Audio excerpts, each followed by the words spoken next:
Come on. Whether it's the right thing to do to just drop those bombs on the civilians when you know the terrorists are down in the towers. Hold on, you had a chance to go through all this stuff. So I know, but I want you to. Can I just? You just went off on every talking what they should point, do, so and I'll shut up. No, just explain that okay, too. but I'm just going to finish. Okay. Yeah, I'm going to finish what I did. Well, what they should do is embrace a two-state solution. Ultimately, they should stop occupying a people as they've been done doing it 5 times, and the Arabs rejected it. Okay, now 5 times the Arabs rejected it. Yeah, I get it. I know you're going to hit every Hasbro talking point. That's not true. I'm hitting There's been facts. lots of books. No, it's not. It's a talking point. It is not true. The Palestinians have never once been offered a full-fledged state. There is not one of those 5 times that they were ever offered a full state. Even, by the way, that's not even your own Hasbro talking point. You're supposed to say 97% of what they wanted, which also is a lie. The point is that it doesn't, no matter what you're going to say here, I'm sorry. I don't know who authorized this debate for Brandon Tatum, but whatever made Brandon Tatum think that he was going to take on Dave Smith about basically, and like I don't like to do the whole like, oh, we need a Jewish person to da-da-da, but for Brandon, he does.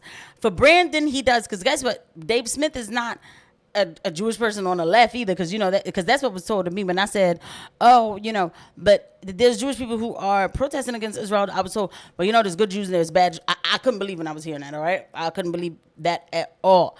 But for all of these stupid answers, Dave Smith is a Jew who is like basically on the right, voted for Trump. So you can't even call him a liberal Jew, right?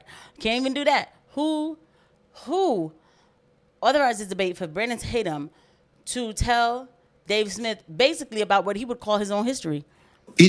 Israel propped up Hamas for years to keep them in power so that Netanyahu could thwart the creation of a Palestinian state, to then use them as a justification for mass slaughtering a captive people that you have kept stateless for 60 years is morally indefensible. And I'm sorry, I didn't realize I had to actually paint the full thing out. When I was talking about the pro-life analogy, yes, being pro-life is about believing that life begins at conception, but baked in there is also the assumption that you think it's wrong to murder kids. Like the point is that yes, if you're pro-life, then you right also to murder kids.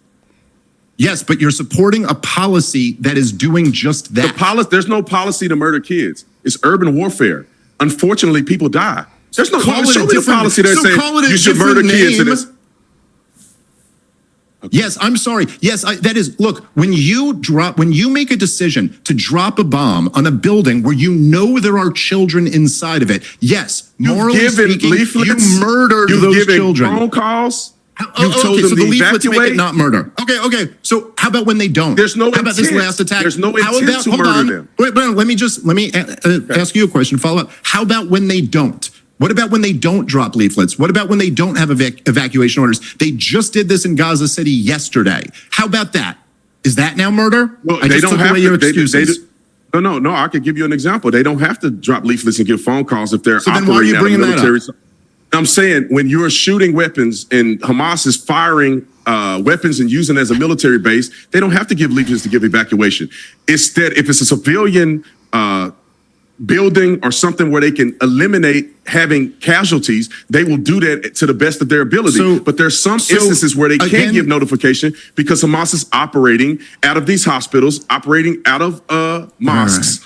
And they have to do what they have to do in this warfare. They have to. No, they don't. They actually don't have to. What should they do then? What should they do then? By the way, I love Piers. What should they do? I love Piers. I think it was Aaron Matei who coined this phrase. I could be wrong about that. But someone said the entire Israeli case rests on you saying that nothing justifies October 7th. But October 7th justifies anything. Like nothing. You're sitting here. Yes. Look, you can pick one side or the other.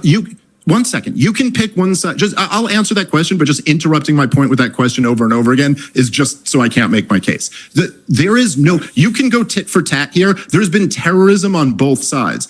Israel has been occupying Gaza and the West Bank /and/or controlling Gaza and the West Bank since 1967. There's going to be resistance to that. And then for you to say that resistance now justifies us slaughtering people by the tens of thousands, destroying all of Gaza is just, There's no logic in it. There's no morality in it. What should Israel have done? Number one, Benjamin Netanyahu should have resigned on October 8th. After his plan to prop up Hamas, being this genius right-winger that I'm going to keep Hamas in power because, in his words, he could control the height of the flame, and this will balance things and thwart a Palestinian state. When that blew up in his face, he should have resigned in disgrace that day. They should have had a real investigation about what actually happened on October 7th. Our late friend had some questions about that, didn't he? Yeah, he did. They should have really looked into that, which we've never gotten to the bottom of. And then they should have done surgical strikes, targeted assassinations, as Israel has always done throughout their entire history with the terrorism problem. They have never, until Netanyahu, treated it as a problem for the regular old army, and it should have culminated in a real peace process. They should have said, we are going to take out the people responsible for this by targeted strikes, and at the end of that, we're ending the occupation. We're giving all of East Jerusalem, all of the West Bank, and all of Gaza to the Arabs. It's their decision what they want to do in the future. But if we are attacked, we will treat them as a foreign nation and go to war with them. That's what the response to October 7th And by the way, Officer Tatum, this. I think the biggest mistake Netanyahu has made, of many actually, in terms of tactics and strategy, was the attack in Doha, which failed. It didn't kill any of the Hamas commanders, but the amount of fury that has created amongst the Arab countries, from Saudi Arabia, the UAE and others, but also apparently, according to Haaretz, amongst Mossad, who are absolutely furious about that attack on one of America's main allies in the Middle East, somewhere with 10,000 American troops in a base there, to just attack with impunity Qatar and to attack people who were at that moment deliberating over a potential peace plan, and then to fail anyway. So you cause all the mayhem without achieving the goal. It seemed to me symptomatic of where Netanyahu's got to. He's not achieving any of the goals here. He's just making things worse and worse. I think that one could argue that. I'm not disagreeing. I think that there needs to be an investigation into it and figure out what should we do and what should we not do. America knew that he was going to do the attack. There's no way in the world Israeli jets could fly through airspace without America knowing about it and do that attack. So America gave the green light pretty much. And then we go, I want to go back to some of the things that Dave Smith said. You know, it sounds cute to act as if they're just indiscriminately bombing people. They're doing strategic strikes. They have to get approval to do strikes. We know that they're doing it. People don't like it. It's ugly. I get it. I hate that it's happening. I would have ended the war in 48 hours and it would have been a mass casualty situation. However, we would have been done quicker and it would have been 2 years. The two-state solution idea, why are we lying to ourselves? They don't want a two-state solution. They want Israel to be absolved. They do not want a Jewish state. They made it clear, I don't know for how many years. Netanyahu, they removed Jews from Gaza and gave it to them. And what did they do in return? They elected a terrorist organization that extracted funding and resources from them to build tunnels to create terrorism against Israel. They cannot live in peace with these people. They continue to fight against Israel and the Jewish state. And I don't understand why we're acting as if that's not so. They've given them their own sovereignty to a certain degree. Who are they to give them sovereignty to a certain degree? Who are these people who can descend upon land in 48 and go take people's homes and think that they just like this is normal and just get over it? What? And then continuously torture people, occupy people. How the hell you become a slave in your own home? It just doesn't make any sense. It really just doesn't. So where? You know what I'm saying? Like where is this? Who are these people who are able to do this? He's talking about, they elected a terror. Who are you to call them terrorists? You do not live, you are not Palestinian. You don't know what it is to be a Palestinian. You don't know, right? So after there was like this protest, it was like a peaceful protest, where they marched near the gate and they got sniped up or something like that. I think that's what made them, they were like, you know what, we need some protection out here. Like, it's out of pocket, right? A sovereign people who without protection, come on, make it make sense.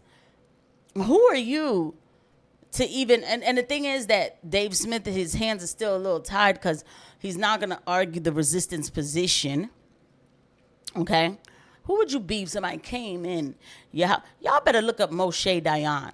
Moshe Dayan, one of the generals of Israel, one of the forefather, whatever the hell, of the so-called Israel. As brutal as he was, one thing he said, look at Moshe Dayan's eulogy to Roy Rutenberg. He said, we cannot blame the Arabs for hating us for what we do to them. Okay? That's what Moshe Dayan said. Now, he did go on to say, like, so now we got to buck up and do more, right? But he knew what they were doing. So who's Brandon Tatum to come and say it's not happening? I just don't understand. But I don't want to take too long with this, and I need to find that clip. Sharon, the clip, you said that, your friend was being called anti-Semitic for sharing the clip of what someone else thought. And listen, man, we don't know each other, but literally the only interaction we've ever had is you called me, I think, a devil and one of the worst people in America the other day, also for sharing a clip of somebody else. No. Devil, I'm glad you brought it up. Because there's a reason why I said that. It's not that I somehow mentioned something about you just in passing. You said devil. You shared a post of one of the most disingenuous, evil individuals that I've ever seen online. Nick Fuentes shamed Charlie. Ever since 2017, he would come out, harass, accost Charlie at events. He would harass. No. He didn't come out and do anything. Nick Fuentes couldn't come out and say anything to Charlie Kirk because Nick Fuentes was not allowed to TPUSA events, and he would get thrown out, even with cops. Like they would like manhandle him and toss him out. Are you serious? So Brandon is true, child. His wife, him and the gropers would harass my wife because she's white. And this guy said Charlie is a fake Christian and he's disgusting and he should never be able to be on campus without being shouted down. And then he comes out and makes a fake apology. And I felt like you supported that. And then also, my art with you. I had never met you before. I disagree with you on Israel, but I respect that you come with your opinions. But when you were on stage at SAS and you chastised those young people and said they can never claim to be pro-life ever again because they support a genocide, I thought that was the most disgusting thing that any adult man could say to young kids who was just seeking the truth and openly listening to a debate between you and another individual. So the only reason I said that is based on those principles alone. I don't know you personally, but I thought that was disgusting. Anybody who supports. So then you say it's disgusting. You called him a devil. You called him disgusting. Dave Smith is too nice. He's going to sit there and take it. Me, I'd be like, boy, stop. I'd be like, don't even explain yourself, bro. I just wanted the audience to see that you are pointless. That Nick Fuentes guy who shamed my friend, who's now dead, it bothers me to no end. So, but we can't fight people now? We can't have arguments with people just in case they might die. I mean, God forgive me. Like, I'm not trying to be like, I'm not calling for anybody to die, but like, damn. So now, like, what? Like, don't get me wrong. I'm not saying have petty arguments. I'm just saying, like, we can't. So I got to walk around here being fake nice and just people might die. Like, come on. What is this?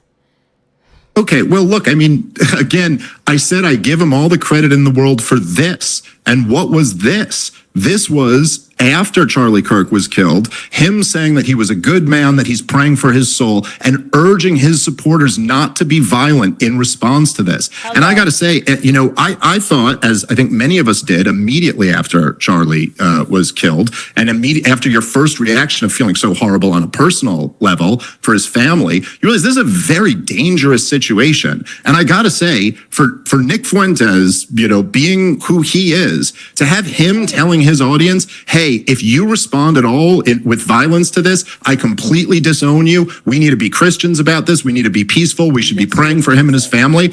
I give him credit for that. Whatever other beef you got with him, that's between you two. I didn't say I agree with the guy on everything he's ever said. Well, hold on. Let me just respond. I didn't endorse everything the guy's ever said. I said I give him all the credit in the world for this, and then shared the clip of this. Pretty clear what I was saying. And by the way, I didn't chastise the kids at Charlie Kirk's event. I warned them that if you're supporting the destruction of a captive, stateless people in Gaza right now, that you will never be able to claim to be pro-life again without being rightfully viewed as the biggest hypocrite in the universe. That's an opinion that I will gladly defend. And I noticed in there, you're not actually taking on that argument. You're just telling me how disgusting I am for having it. So listen, man, I think that if there's one thing Charlie would have wanted, it probably would have been for us to have this conversation without devolving into insults. You can say it's disgusting if you want to. I think there's a pretty strong argument for my point there. I think it's kind of undeniable. There's a real conflict between being pro-life and then also supporting a policy, the price tag of which is tens of thousands of slaughtered babies, children. Wow. Yo, man, this was delicious. This is as close as I'm going to get to me, myself, eviscerating Brandon Tatum's quote talking points. I got to hand it to Dave Smith. I know, I don't care. Listen, oh, God, that was so, absolutely, like, he couldn't say nothing. He can say, by the way, I don't know who said he should debate anybody. I'll say it again. Let me just marinate in that. I'll see you guys at the next one. Bye.